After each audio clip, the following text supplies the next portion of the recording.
Blanc, plus blanc que neige, blanc, plus blanc que neige, lavé par le sang de l'agneau, je serai plus blanc que la neige, lavé par le sang de l'agneau, je serai plus blanc que la neige. Seigneur Jésus, notre Seigneur et notre Dieu, nous te rendons de multiples actions de grâce pour les dons de la vie. Ces dons le plus précieux de la vie. Nous te bénissons parce que la vie, nous n'en avons pas que physiquement, mais par toi, nous l'avons aussi spirituellement. Et cela durera éternellement. Nous te bénissons pour la bonne santé, la force et surtout sur ce choix que tu as opéré sur nous, celui d'être tes enfants, tes serviteurs. Merci Seigneur pour ces moments d'aide bénir ton peuple à travers ces messages. Au nom du Seigneur Jésus-Christ. Amen. Chers bien-aimés des Seigneurs, chers enfants de Dieu, éminents serviteurs de Dieu, je vous salue au nom de notre Seigneur Jésus-Christ. Je suis le pasteur Trésor Mombali Balanga, évang au sein de l'église La Voix du Bon Berger. Vous connaissez comme moi la situation qui sévit à travers le monde aujourd'hui avec le coronavirus. Nous sommes tous à la maison, par moyen de nos réunions pour nos cultes habituels. Cependant, cela ne nous empêcherait pas d'accomplir notre devoir sacré, celui de nous concentrer et nous consacrer davantage à notre Seigneur Jésus-Christ et de partager, n'est-ce pas, sa parole avec vous. Nous allons partager avec vous aujourd'hui une matière que je juge très importante. Je pense que vous le jugerez aussi comme ça avec moi. J'intitule cela l'épouse du Christ. Qui est l'épouse du Christ? Comment reconnaître l'épouse du Christ? Quelle, n'est-ce pas, caractéristique doit avoir l'épouse du Christ? Quel avantage avons-nous à être son épouse? Lisons la parole de Dieu, notre absolu, dans les livres du prophète Ésaïe. Les prophètes Ésaïe, nous les retrouvons dans l'Ancien Testament, l'Ancienne Alliance. Ésaïe chapitre 4. Ésaïe chapitre 4, le premier verset. Nous lisons au nom du Seigneur Jésus-Christ. Et 7 femmes saisiront en ce jour un seul homme et diront: nous mangerons notre propre pain, nous nous vêtirons de nos propres habits. Fais-nous seulement porter ton nom. Enlève notre opprobre. Bien-aimés les seigneurs, vous êtes en train d'assister avec moi à une scène insolite, étonnante. Parce que vous savez, dans la vie de chaque jour, ce sont les hommes qui cherchent les femmes. Naturellement, vous vous souviendrez que dans le jardin d'Éden, Adam avait crié: voici cette fois-ci celle qui hausse des maisons. Ce n'était pas plutôt Ève qui avait fait cela. La logique naturelle voudrait que l'homme fasse le premier pas vers la femme. Mais ces messieurs dont nous parle Ésaïe 4 sera certainement surpris de voir que c'est le contraire qui se passe maintenant. Mais pas une seule femme. 7 qui accourent vers lui pour lui dire: écoutez messieurs, nous voulons de toi. Ça les surprend d'abord du fait que la femme vient. Les femmes d'ailleurs viennent vers moi. Mais la surprise sera encore plus grande lorsque ces femmes tiendront des propos du genre: nous mangerons notre propre pain, nous nous vêtirons de nos propres habits. Ah bon? Naturellement, c'est l'homme qui prend en charge la femme. Vous vous souviendrez que le Seigneur a dit à Ève: tes désirs se porteront vers ton mari. La femme, millionnaire soit-elle, cherche toujours un petit franc, un petit euro, si vous me suivez depuis l'espace Schengen, un petit dollar de son mari. Mais comment ces femmes disent non, nous n'avons que faire de ton argent.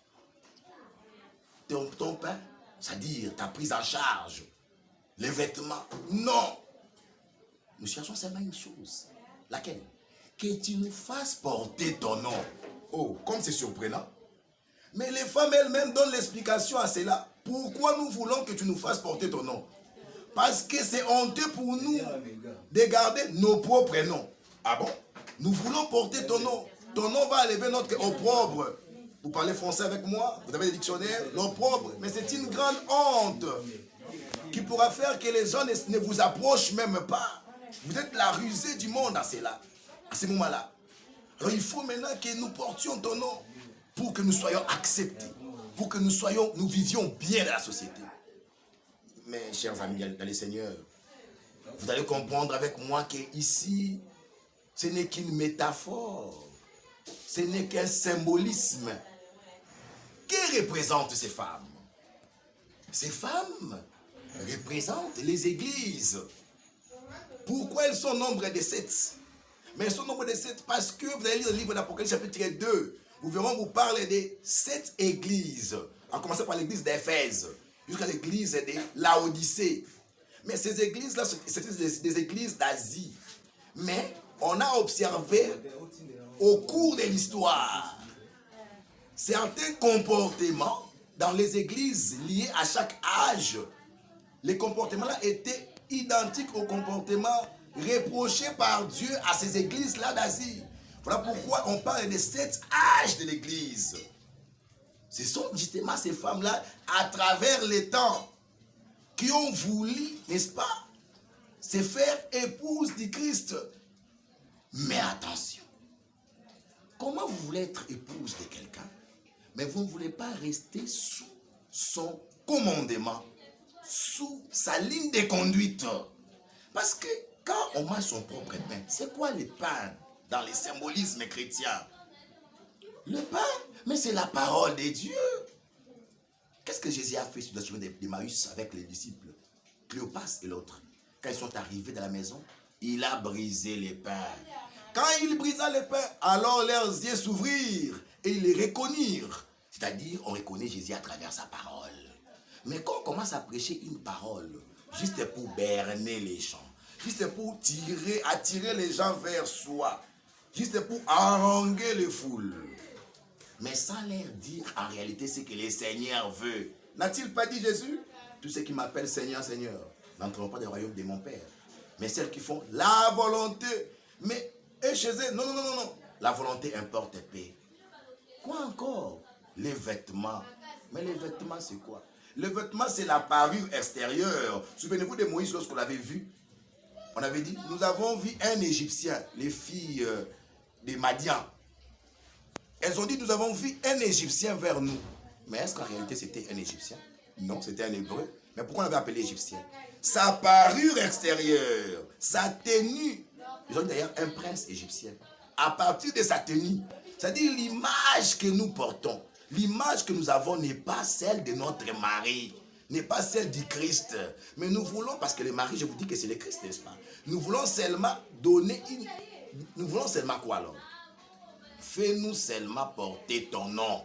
C'est là où maintenant les bas blessent. C'est l'épicentre du problème. Fais-nous porter ton nom. C'est-à-dire quoi? Nous voulons que nous soyons qualifiés de l'église du Seigneur Jésus-Christ. Voilà comment ça commence. Église de Jésus-Christ. Mission évangélique. Patati patata. Tout tourne autour de Jésus. Mais est-ce que la parole qui se prêche là-bas, c'est vraiment la parole du mari? C'est les pains. Comment? C'est ça la parole. Un petit exemple. Un certain Dieu qui vous dit, vous ne pouvez pas manger la chair, des viandes, des poissons. Mais alors que Jésus-Christ a multiplié les pains, il a multiplié les poissons, il a donné aux gens de manger. Mais toi, tu te dis quand même, serviteur de Dieu, tu dis que non, je ne peux pas, vous ne pouvez pas manger les poissons. Ah, mais soyons sérieux, tu es serviteur de Jésus ou de qui? Parce que tu contredis Jésus en ces moments-là. Vous voyez, quand on est serviteur de Dieu, Mais aujourd'hui, avec les réseaux sociaux, qu'est-ce que nous ne voyons pas? Les vidéos. Des serviteurs de Dieu nus dans une chambre d'hôtel, dans un coin sombre, avec une pétasse, avec une sœur de l'église. Ça, c'est quel habillement? C'est quelle parure extérieure que vous donnez? Êtes-vous réellement épouse du Christ? Vous allez me dire, on peut tomber, ça arrive. Mais si vous faites de cela votre vie, si on peut en voir de temps à autre, après avoir traversé les caps d'entendre, qu'est-ce qu'on n'a pas entendu? Aujourd'hui, ce n'est plus entendre, c'est maintenant voir. Mais la parole de Dieu ne faillit jamais. Jésus a dit, rien de caché ne restera caché sans être découvert. Seulement le nom d'église du Seigneur Jésus. Mais la vie qui est à l'intérieur, les pains, la parole qui est prêchée. N'est-ce pas? On a des autorités dans nos églises ici. Qui leur dit? Laissez ce que vous faites. Dirigez bien votre pays. Faites ceci. J'ai sali à passant le pasteur Ekofo qui a parlé en face aux autorités à l'église centenaire. Voilà, il ne comprend pas d'un homme de Dieu. Il n'est pas là pour caresser, autorité soit-elle, au sens du poil. Non. C'est de dire la parole de Dieu comme Jean-Baptiste avait dit à Hérode. Ce que tu fais n'est pas bien. Tu as pris la femme de ton frère. Ce n'est pas digne d'un roi que tu es. C'est ça un homme de Dieu. Nous ne sommes pas là pour donner des leçons aux gens. Mais nous sommes là, bien-aimés, pour recadrer les choses sur base de la parole de Dieu. Afin que tu sois réellement l'époux du Seigneur. Parce que tu vas manger à ce moment-là son pain. Et son pain communique la vie éternelle. Tu vas évangéliser même à travers ton image, tes habits. Parce que c'est lui désormais qui les donneront, ces habits-là. Souvenez-vous que Joseph avait perdu les habits de son père. Il avait perdu les habits de la prison. Mais les habits du royaume, ça il n'avait jamais perdu. Les habits du royaume l'ont accompagné jusqu'à la tombe. Les habits du royaume nous accompagneront jusqu'à la vie éternelle. C'est ce qu'il nous faut. C'est ce que nous devons être. Réellement époux du Christ. Après ce confinement, nous rentrons dans nos assemblées. Je ne vous dis pas de sortir aussitôt. Mais je vous invite à une méditation personnelle. Et à savoir là où vous êtes. Et savoir regarder les tirs si cela est nécessaire. Parce que face à la vie éternelle, on ne marche pas. Que le Seigneur vous bénisse. Priez avec moi. Dieu des grâces, autant que tu as fait grâce à Abraham, à Isaac, à Jacob, à être en alliance avec toi, le véritable Dieu. Fais-nous grâce d'être réellement en alliance avec toi, le véritable Dieu, et non en alliance avec ceux qui mangent leur propre pain. Nous nous posons la question, Seigneur, où ces femmes trouvent ces pains-là? Où ils trouvent ces habits-là? Dans quelle alliance ils trouvent ça? Dans les alliances avec qui? Des alliances où le nom du Seigneur, notre Dieu Jésus-Christ, ton nom n'est plus prononcé. Mais on parle plutôt des dieux de Philippe, des dieux des Jean, des dieux de Kasson. Nous voulons parler du Dieu vivant qui est Jésus-Christ. Parce que si tu es Dieu, pourquoi parler d'autres noms? Au lieu de dire seulement Jésus-Christ. Que ton peuple revienne à toi. Et qu'ensemble, nous jouissons éternellement. Au nom de Jésus-Christ. Amen.